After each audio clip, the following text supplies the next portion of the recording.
In this episode, we sit down for a chat with Dr. Tashana Howse, an associate professor of mathematics education at Georgia Gwinnett College. With over 22 years in mathematics education, Tashana has a wealth of experience teaching in the high school classroom and now helps to develop the teachers of tomorrow through pre-service teacher education courses. Stick around as we dive into Tashana's Make Math Moments virtual summit presentation topics involving how we can ensure equitable supports for all students in the mathematics classroom. From getting to know your learner to reflecting on what we are bringing with us to the mathematics classroom community, we'll be digging in deep into equitable teaching practices. All right, let's do this. Welcome to the Making Math Moments That Matter podcast. I'm Kyle Pierce. And I'm John Orr. We are from makingmathmoments.com, and together with you, the community of math moment makers worldwide who want to build and deliver math lessons that spark curiosity, fuel sense making, and ignite your teacher moves. My friends, we are super excited to jump into a conversation with Tashana. John, I don't know about you. The last time we had an opportunity to chat with her, or at least I had an opportunity to chat with her, was back in November at the virtual summit. It was awesome. That presentation was great and is still up in the Academy for Academy members to dive into those replays. I know I learned a ton, but just having this conversation for me anyway, really reminded me and maybe even deepened my understanding of some of the learning the first time around. How about you? Yeah, definitely. Hearing or listening in on the conversation as you're just about to do. When we reflect on that conversation, it brings back memories, but also sparks some new stuff that some new thoughts on my current practice, on what I'm doing in my classroom. How can I do that better? What are some resources that can help me with that? I got a lot out of this conversation, and I know you will too. So don't forget to stick around and listen to the whole thing. You're not going to regret it. All right, here we go, my friends. Hey there, Tashana. Thank you so much for joining us here on the Making Math Moments That Matter podcast. We are so excited. And actually, John, I don't know about you, but I get really excited when we get an opportunity to get one of our past or future summit speakers coming on the podcast. And Tashana spent some time with us last November and gave a fantastic talk. So we'll dive into that a little bit. But first, how are things going with you, Tashana? Hi, Kyle and John. Things are going well. I am definitely excited to be here, excited to share with you two tonight. Awesome stuff.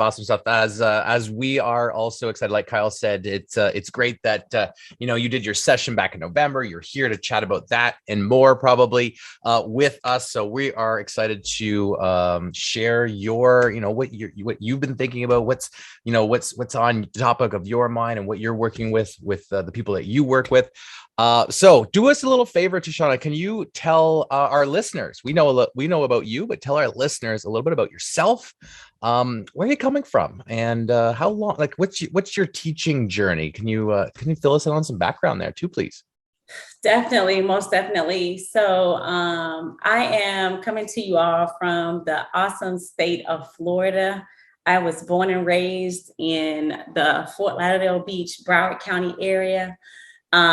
So with that, coming from that background, I have this year a total of 22 years of teaching experience. And for those math minds, they could actually come up with the date or the year of when I started teaching, because this is my 22nd year of teaching. So with that, so with 22 years, I've done 7 years of teaching high school mathematics. So I taught all the levels from 9th grade to 12th grade mathematics. And the rest of my years have been at the college level. So I've taught in the College of Education I did 3 years of teaching pure mathematics in the College of Mathematics and Science at Bethune-Cookman University. And then the rest of my years have been in colleges of education. So that's my background. That Awesome. is fantastic. I had to make a comment though, John, because Fort Lauderdale, when we go down to Florida, my family, my parents usually spend winters down in Florida, up in Port St. Lucie. And we usually come into Fort Lauderdale. What an awesome, awesome area. But John, what were you about to say there? Actually, now that you said that, because I swear, Tashana, when we last chatted with you, you were like in Georgia, you were in Atlanta. Right. So in Atlanta, I am working at Georgia Gwinnett College, where I am a mathematics professor of mathematics education, to be exact. And I've been here for about 6 years. So I'm from Florida, where the beaches are. Right. And I've been living in a landlocked state for about 6 years, which has been different, but it's definitely been an awesome experience. So true to my passion of being a mathematics educator. Awesome. So I'm glad, John, that you caught that, because I just zoomed right in on Florida. I just had a personal connection there. But you know what? Georgia is such a fabulous state as well, and the Atlanta area. So awesome stuff. We are so excited to have you here. And as we dig in a little bit deeper, this is the Making Math Moments That Matter podcast. So we always like to ask our guests about their math moment from their own K through 12 experience. Some people have stretched it beyond. There's no real hard rules here. But when we say math moment, what comes to mind for you, Tashana?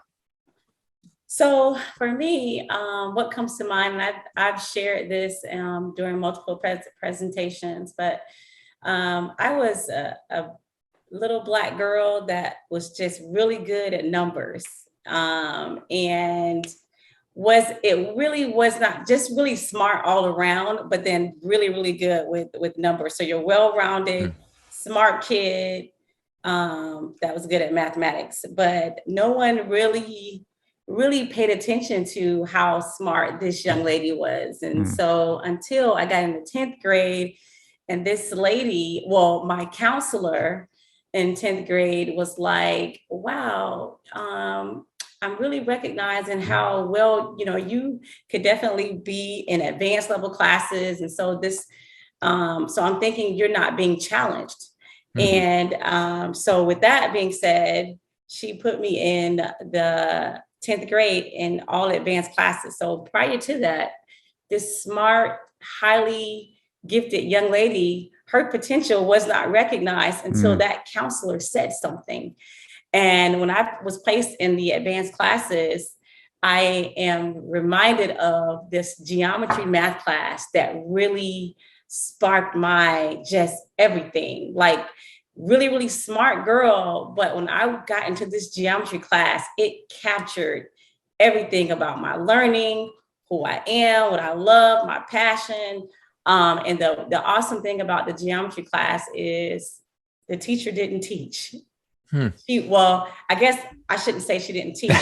She was a facilitator. So she made mathematics fun. She made it realistic. We built things, constructed things.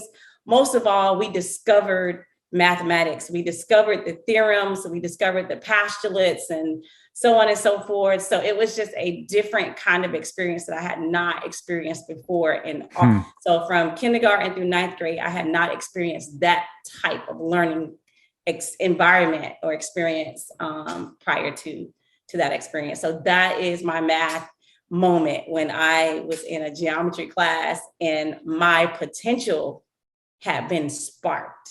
I love it. Yeah. Something that popped into my mind as you were telling the story, and, you just sort of hit on it when you said, this teacher didn't teach. And we knew, by the way, what you were getting at there. We totally got it. I'm sure everybody at home was like, oh yeah, we know what you're saying.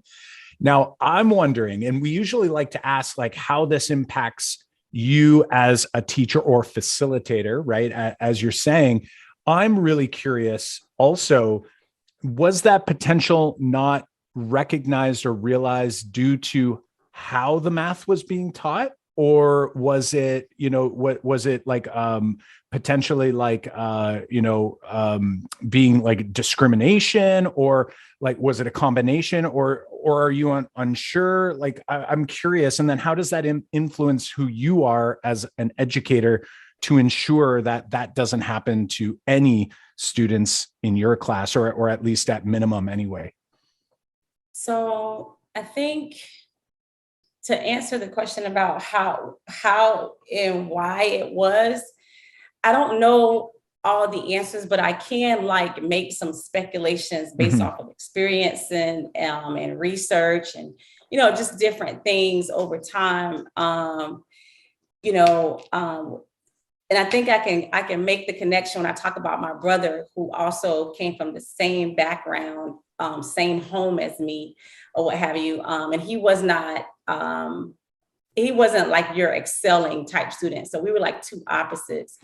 And so basically I felt like there was this tracking thing that was happening, but I didn't understand it until like I became a researcher. Right. So I really can't go back and say that this is what it was.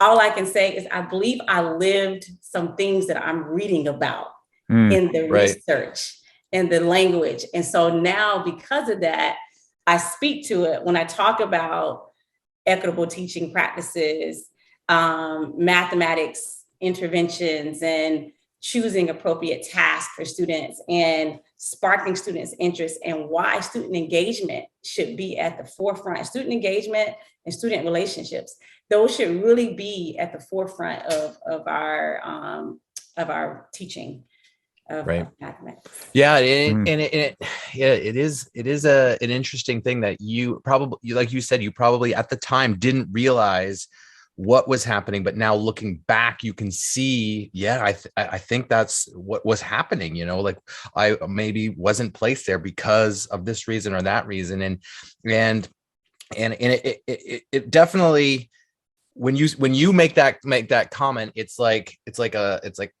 a big bell is going off by going like, how many other kids are also not realizing that same thing even today, right? Like when you went through school a number of years ago, but even today, it's like, how many kids are not realizing that, you know, maybe they are being prevented from, you know, reaching their full potential. And that's going to be, I think, the big spark of what we're going to talk about here, right? It is talking about your session at the 2001 or 2021 Make Math Moments virtual summit. And we'd love to highlight that work because, you know, you had a great turnout. You had lots of engaged people in that session, and which was all around, you know, interventions and equitable supports for students. And you mentioned in that, if I dive in a little bit into this, you mentioned in that session a section on assessments, and assessment of student understanding are really key to providing support and interventions for those support. But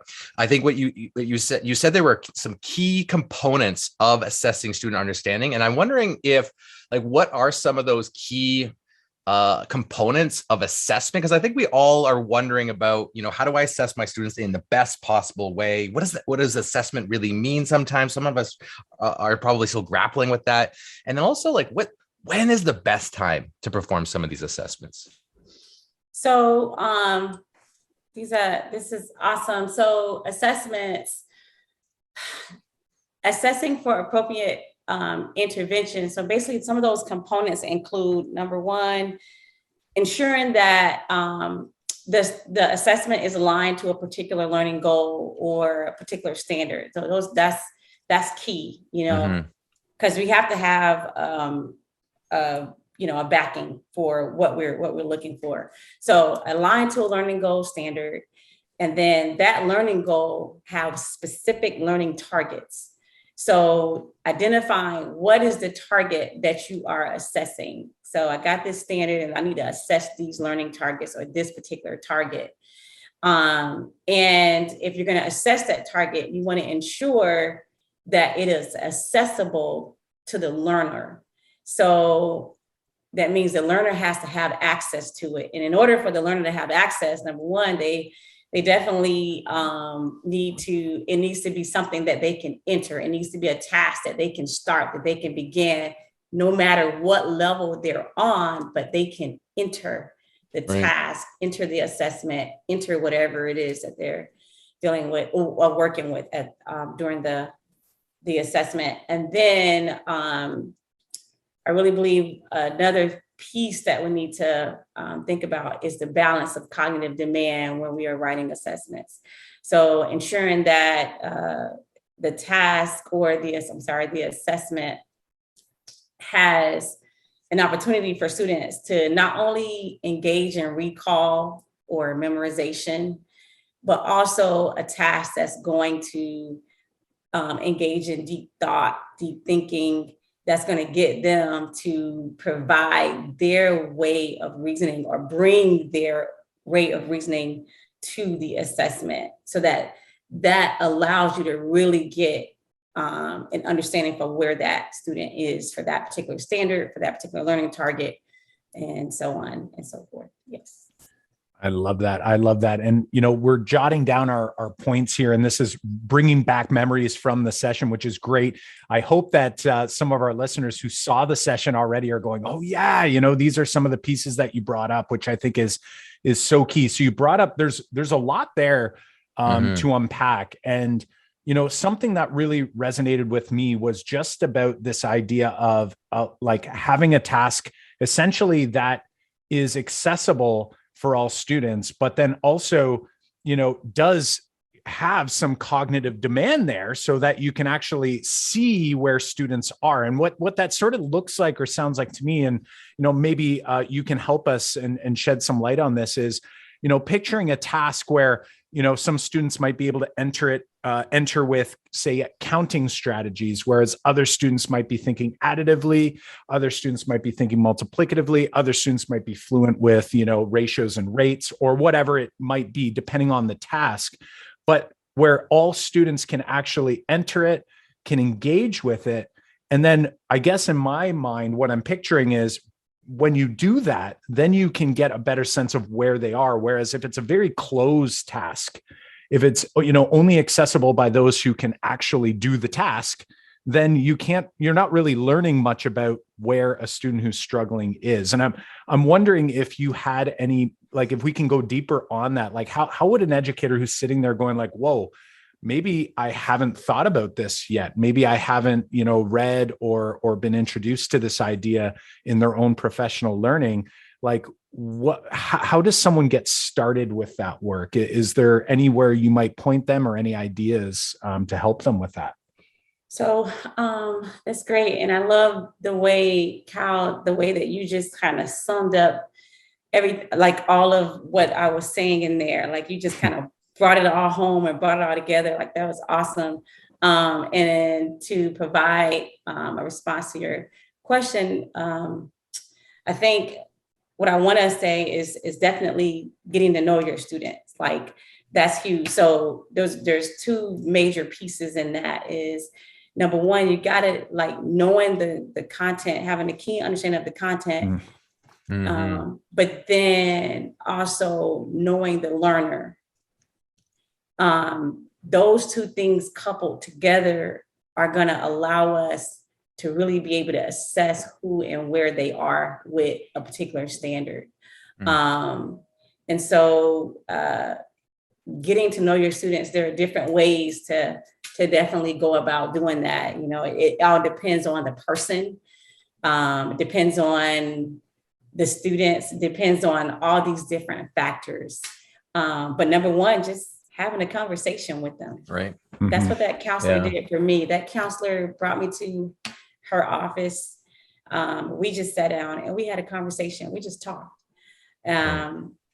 So maybe I was only a ninth grader at the time, but that conversation meant so much and it spoke volumes to me. So getting to know knowing your students and then having a keen understanding of the content. And that understanding have to be in a way that we understand the coherence of what comes before me and after me, meaning what I'm teaching, what comes, if I'm teaching algebra, what happens in middle school that connects or bridges that algebra, what happens in algebra 2 geometry, so that having that type of those two things together are going to help us unpack really good equitable assessments for our students. Yeah, totally. Like knowing what they can do, and knowing that the student is so important. And I think, unfortunately, I think for a lot of teachers, and I'm going to go out on a limb here, a lot of, and because Kyle and I always kind of hash on high school teachers because we're both high school teachers by training. I'm still a high school teacher, but high school teachers, we've said in the past, like I think a lot of elementary teachers get into teaching because they really love the kids. And it's very natural for an elementary teacher to go like, I want to teach the kid. I got to get to know the kids. Whereas I think high school teachers, especially for me, and I guess that's why I'm speaking for experience. I had to learn that. I had to learn because a lot of us get into teaching because we like the subject.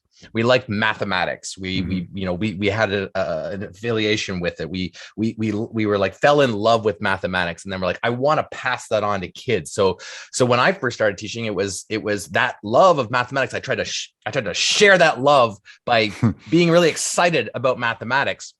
But I think was solely focused on the mathematics and the lessons and not the actual students. And I think still a lot of teachers are still in that place.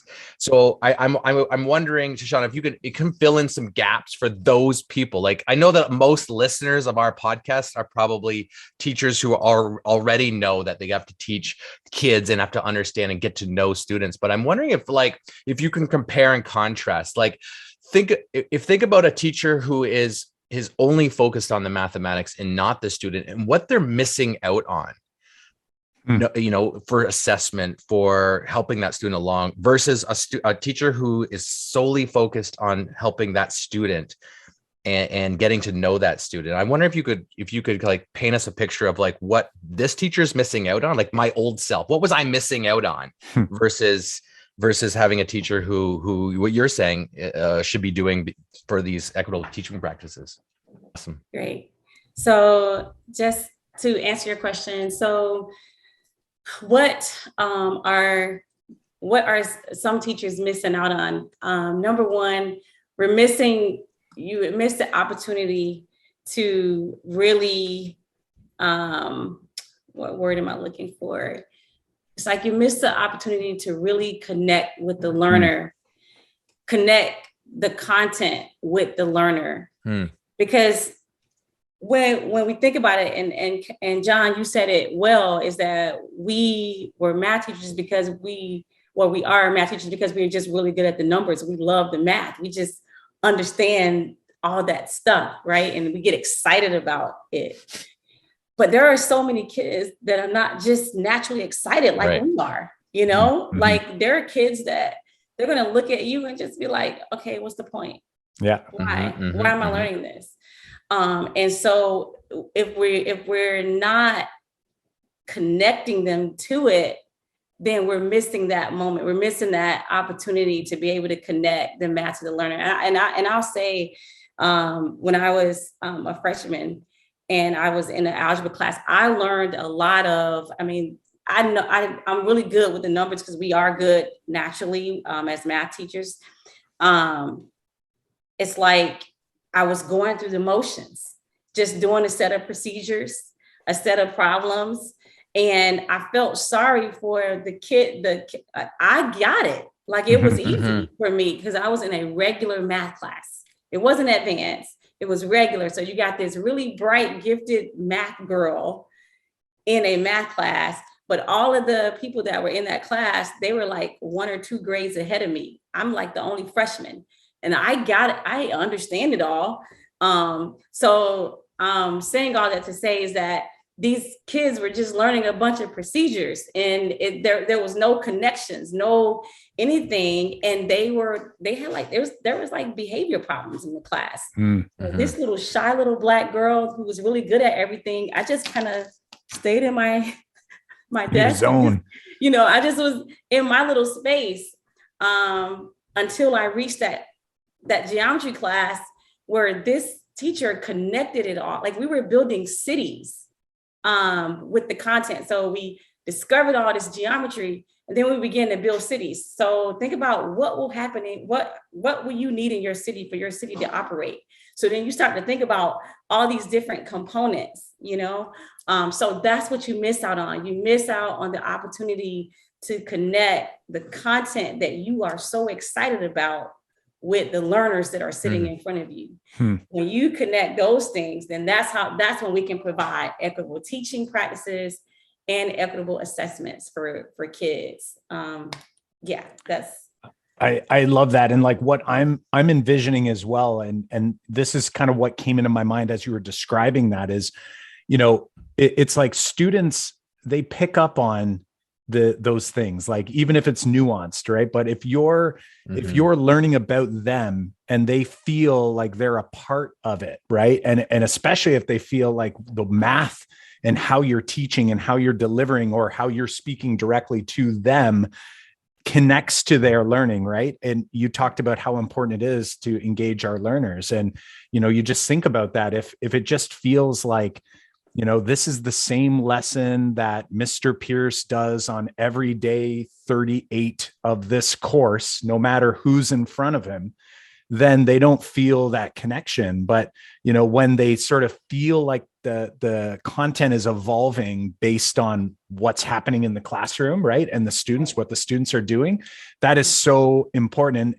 And I don't know about you, John, but when you had mentioned like the old John, it's the same thing for me. Like going back, it's like I didn't have that connection because, and I think a lot of it too, from a teacher's perspective, when you're a new teacher, you're just so worried about doing it right, even though there is no right. And, this I think is a great segue for us to maybe dive into some of those equitable teaching practices that you discuss in your talk. And I know for me, as I do more learning around equitable teaching practice, culturally responsive pedagogy, a lot of these pieces for me, they connect back to the NCTM 8 effective teaching practices. Like there's a lot of connections there. And I'm wondering if we were to dive into some of these. I know that you had shared 9. I don't know if you want to go through all 9 or if there's just maybe a handful, that you feel might be good for us to maybe dig into here based on the conversation on getting to know our learner. Where do you want to take it in terms of some of those teaching practices?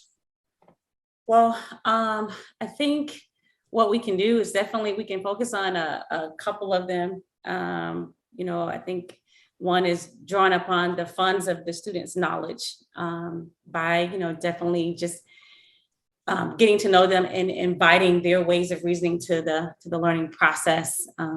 That's one of the practices that we can speak in terms of in developing optimal learning zones.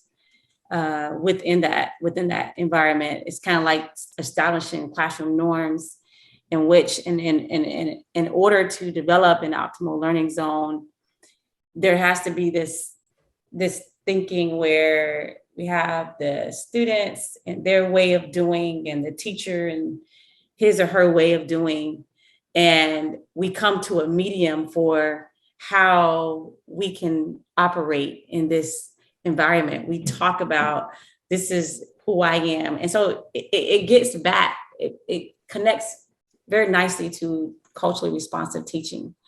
Because in the presentation, I talked about how culturally responsive teaching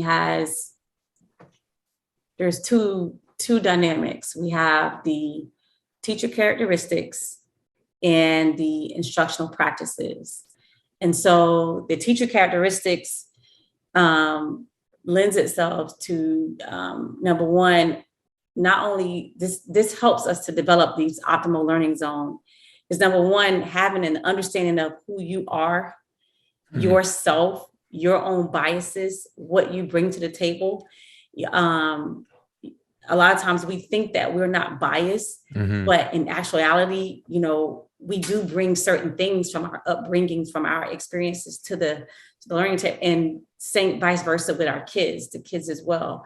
So understanding yourself, and once you kind of understand yourself and understand and know your biases, you begin to combat those things to address those things within yourself, they allow you to understand your students a little bit more. It allows you to be a little bit more open-minded. It allows you to accept that things are not going to always, doesn't always have to go your way, right? And which, you know, especially as a new teacher, we think that it has to be that way or the highway, and it doesn't have to be that way all the time. So you just, you know, having a set of teacher characteristics that allows you to be cultural competent, and then it allows you to, you know, get to know and understand your learners, understand the community that you're teaching in, you know, that's going to support you in developing those optimal learning zones with students. So if we think about these non-practices, a lot of those non-practices that I provided in the presentation, they draw upon student engagement, because student engagement is impacted by those equitable practices. Students are not, their potential is not sparked, they're not interested in the content sometimes when we're not utilizing them and taking the opportunities to make those connections. So these 9 practices really are at connecting with the students and getting to know them. And I could mention a couple of them. Like, one is monitoring how students position themselves in the classroom, monitoring how that happens, attending explicitly to race and culture and what that dynamic looks like in the classroom, or in your classroom. Position students, like see students positively, position them as capable learners within the mathematics content and context. Ensure that you are pressing for their success, that's what I'm here for you to be successful. So those 9 practices are really about getting at the meat of the student body that is sitting in front of you, understanding who they are, observing them, understanding their communities, and so on and so forth, having a positive disposition towards them. So that impacts student engagement. And so it helps to equip you to have a certain set of teacher characteristics. Those characteristics allow us to plan certain instructional practices. And so when we have teacher characteristics, the teacher characteristics, once they've developed, that is when we have equipped ourselves to be able to provide access and equity. But then the instructional practices is what lends us or provides us the opportunity to implement the access and equity. So we have to equip ourselves first, which are definitely about these 9 practices, student engagement, equitable practices that we have here in the presentation. It allows us to be able to implement access and equity in the math classroom. Yeah, I think you bring up many great points. And one I just want to go back on a little bit is, you know, this idea that you're saying, like, we have to recognize a few things about ourselves. This idea of these teacher characteristics are so important. And I think oftentimes when you go to professional development or see professional development, we talk about the pedagogy side that you know, we often talk about here on the podcast. And you don't usually find in those professional development sessions that, hey, we have to actually look at what characteristics can we change or bring to the table that will actually put us in a better position to implement those pedagogical practices so that everyone can learn. I think you've done a great job to say, look, there's 2 pieces here that we do need to think about. And when I think about, say, my journey, I like I had said before, I was that kind of that teacher that had a hard time with this transition into, hey, I have to think about kids and students versus what the rules are. And you kind of said that we have to sometimes take a step back and go like, what are the rules?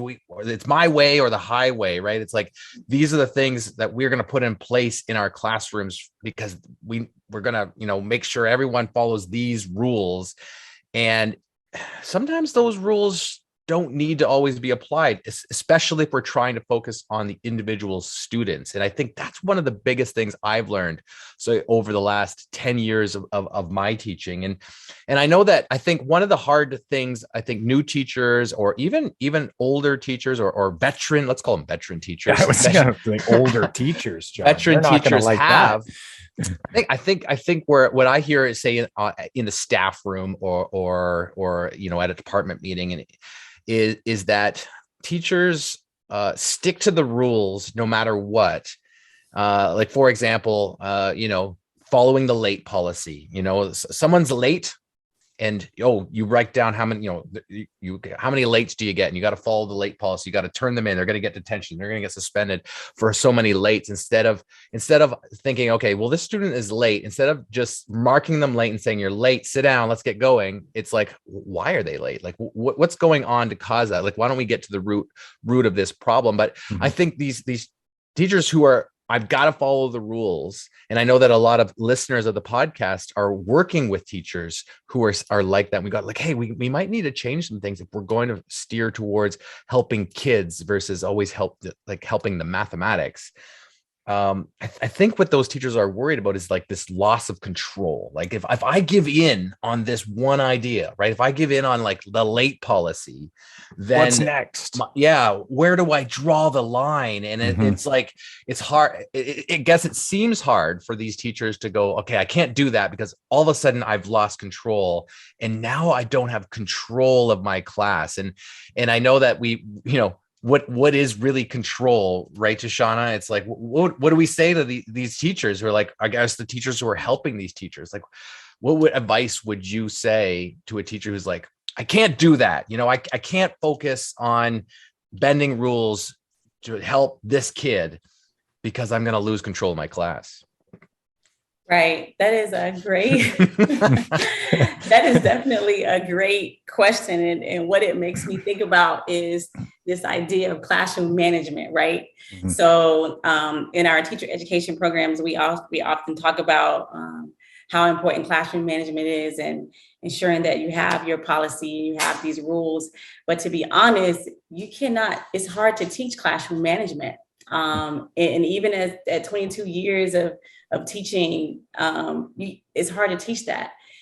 The best teacher is getting in front of the kids, figuring that piece out and building your experiences from one year to the next. So what, I would say to teachers that are, rigid and have a hard time, and this is what I tell my students about classroom management as well, is first of all, you really gotta dig deep within yourself, right? Like you just gotta know, because I can tell you what my classroom management technique was and what my style was, but it is probably not going to work for you because you're not me. Yeah. Sorry, I just wanted to jump in because I strongly believe, have feelings for that. It's and I guess it comes down to social media and teaching on, Twitter sharing and seeing activities and going to conferences. And a lot of times you're right. It comes down to who you are. How do you present yourself to the students in the classroom? And it's hard to mimic that or change who you are. And so some activities work with that teacher because that's who they are. And some activities work with this teacher and that's who they are. It's like, we have to all find our place in these activities or in these lessons to go, okay, we're focused on bringing learning out of students. How can I do that? And I think you're making a great point, but saying, hey, we got two-pronged approach here. It's about us helping these kids and also about the strategies to make that happen.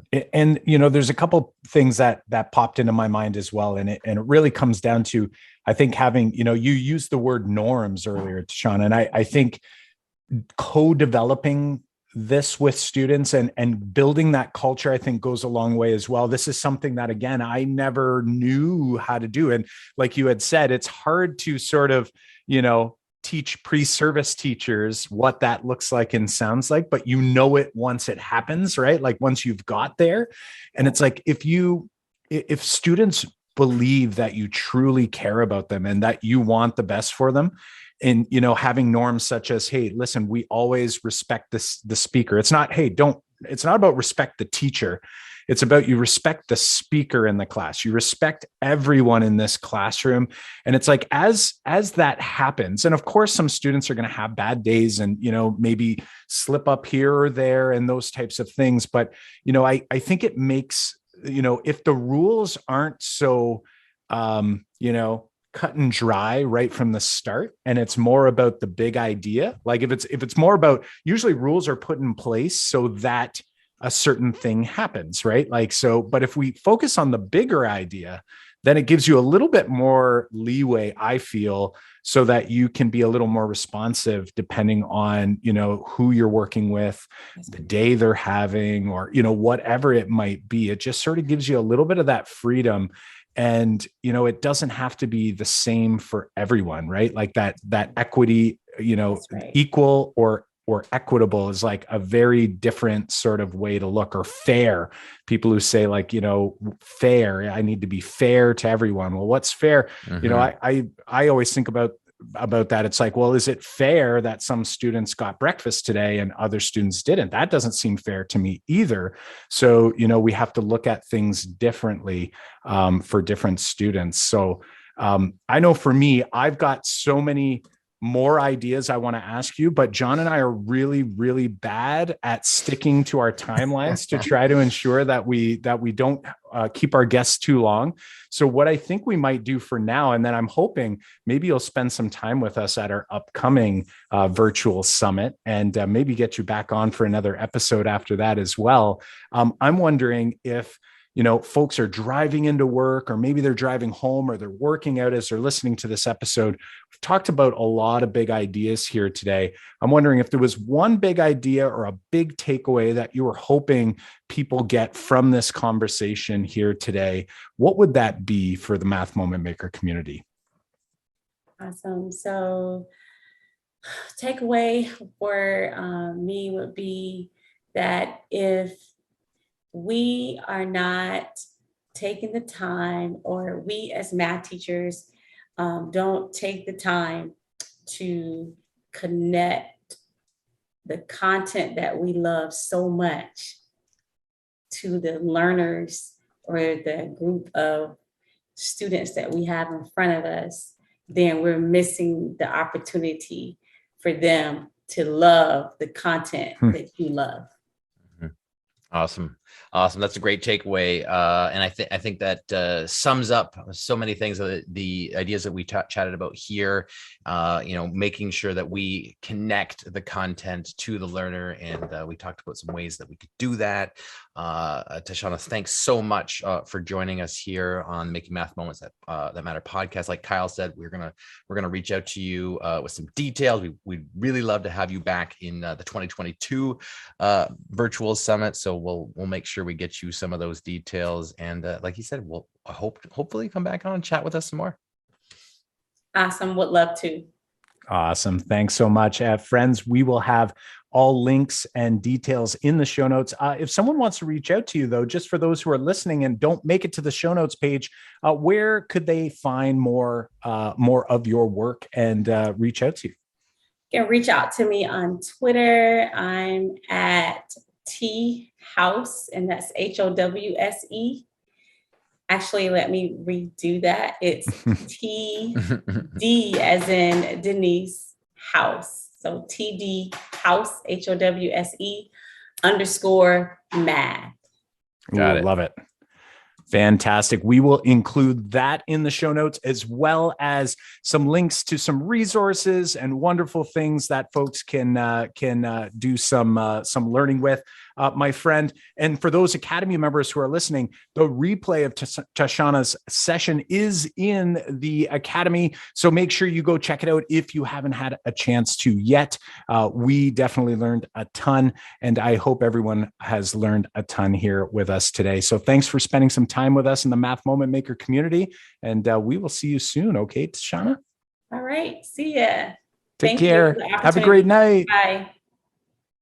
Well, Math Moment Makers, I hope you enjoyed that conversation as much as we did. I'm telling you, I don't know if you could tell near the end, I was about to keep going and just continue digging in the rabbit hole. But we knew, you know what, the time was right. We needed to wrap things up there. But I am super excited to bring Tashana back for this year's virtual summit coming up in November 2022.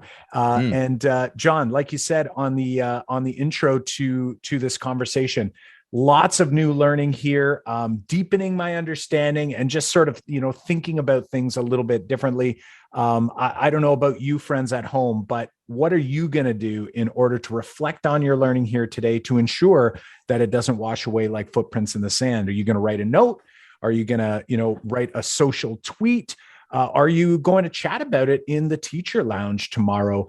Do something so that this learning sticks with you and you can start implementing these moves in your classroom. Yeah. And another great way to hold yourself accountable is to share it with some folks. And we got some opportunities for you to share, or some places you can share or get some feedback from. You can always tag us at Make Math Moments on social media, Instagram or Twitter, or jump on over to our Facebook group, Math Moment Makers K-12. We've got that community in there. Questions are getting asked. People are helping each other out on lots of different topics. If you had a question from this episode, hey, toss it in there, and the community is going to come to your rescue. All right, my friends, if you have not hit the subscribe button yet, make sure you do so on whatever platform you're listening to or watching. Remember, over on YouTube, you can hit that subscribe button and that notification bell, because not only do we post video versions of the podcast, but every week we have a short video with really kind of like a pro tip, right? About planning your lesson, about maybe trying a new protocol or structure, like how to run math talks effectively, or how to run a problem-based math lesson. Head over to youtube.com/make math moments and hit that subscribe button. Show notes and links to resources and complete transcripts from this episode can be found at makemathmoments.com/episode 183. Again, that's makemathmoments.com/episode 183. Well, my Math Moment Maker friends, until next time, I'm Kyle Pierce. And I'm John Orr. High fives for us. Hey. And high five for you.